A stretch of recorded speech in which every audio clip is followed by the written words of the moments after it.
Assalamualaikum warahmatullahi wabarakatuh. Perkenalkan, nama saya Gita Walriyadi. Saya akan menjelaskan tentang eh, sebuah mobil klasik zaman dulu, yaitu Ford Pinto. Ford Pinto adalah mobil yang diproduksi oleh perusahaan otomotif Ford. Desainer mobil Ford Pinto menempatkan tangki bahan bakarnya di bagian belakang mobil, tepatnya di bagian belakang poros. Hal ini dilakukan untuk menciptakan ruang bagasi yang lebih besar. Desain ini sangat berbahaya karena jika mobil ditabrak dari belakang bisa menyebabkan ledakan yang disebabkan oleh tangki bahan bakar yang pecah. Tempat tangki bahan bakar bisa dilihat pada gambar desain Ford Pinto. Setelah melihat gambar desain Ford Pinto, masalah besar yang terjadi pada Ford Pinto bermula pada kejadian di tanggal 10 Agustus 1978. Di Jalan Raya Indiana, ada sebuah Ford Pinto ditabrak dari belakang dan hantamannya menyebabkan tangki bahan bakar pecah lalu meledak dan pada akhirnya terjadinya kebakaran. Hal ini mengakibatkan kematian 3 remaja putri yang berada di dalam mobil itu. Kejadian ini bukan pertama kalinya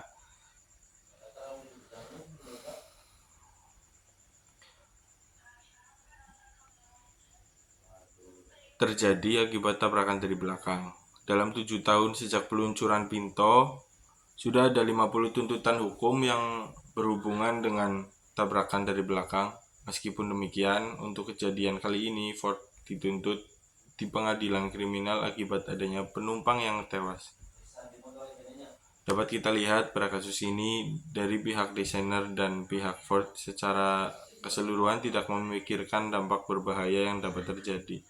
Desain dari mobil Ford Pinto tidak memikirkan aspek keamanan dan keselamatan nyawa pengemudi dan penumpangnya.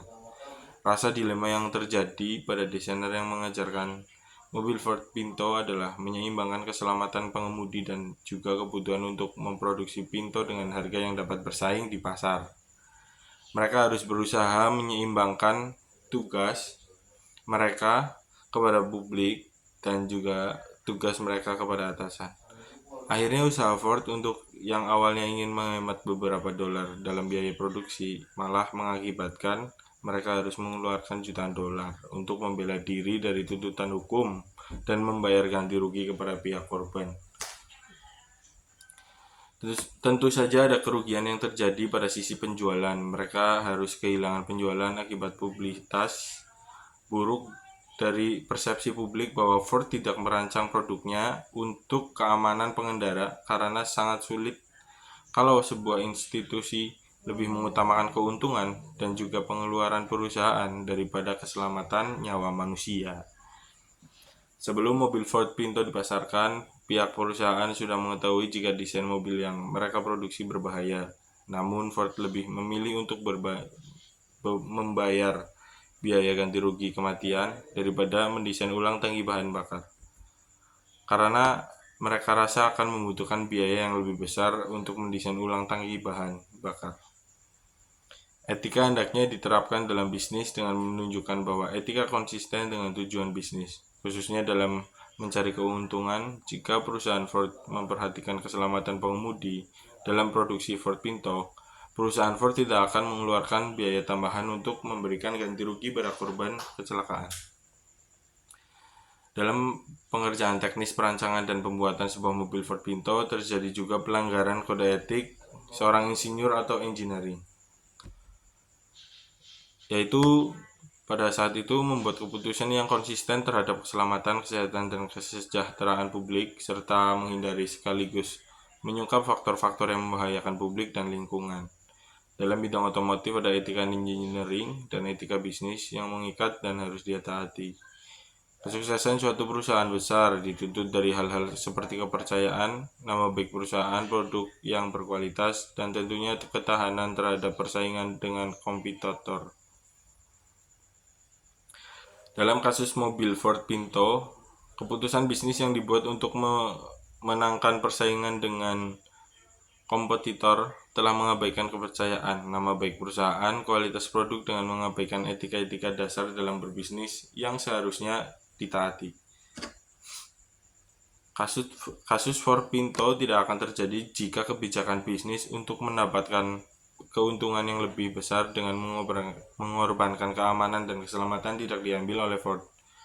Kepercayaan konsumen terhadap sebuah produk bisnis sangatlah penting, karena hal tersebut menjadi poin dasar dalam penentuan pemasaran produk dan keberlangsungan sebuah perusahaan. Analisis hasil dan pembahasan. Pada kasus ini, tangki bensin pecah, meledak, dan terbakar yang menyebabkan luka-luka dan meninggal pada korban. Pengabaian norma yang cukup parah, tuntutan hukum dan kriminal, pengabaian keselamatan penumpang, para insinyur dan manajer Ford terancam hukuman penjara pembahasan. Titik berat kasus. Ford telah tahu adanya cacat pada tangki. Di persidangan terbukti para insinyur sudah mengingatkan desainnya. Manajemen mengabaikan karena ingin segera menjual ke pasaran dengan harga kompetitif. Anggota manajemen ada insinyurnya, dilema para insinyur, keselamatan dan penghematan. Pada materi kali ini kesimpulannya adalah Ford ingin menghemat biaya produksi beberapa dolar, akhirnya harus mengeluarkan jutaan dolar untuk membayar tuntutan pemakai, publisitas buruk, dan kepercayaan masyarakat turun. Maunya untung, jadinya bunting. Ford dianggap tidak mendesain mobil yang aman. Baik, cukup sekian mungkin materi dari Ford Pinto. Ada sedikit yang bisa dijelaskan, kurang lebihnya mohon maaf. Wassalamualaikum warahmatullahi wabarakatuh.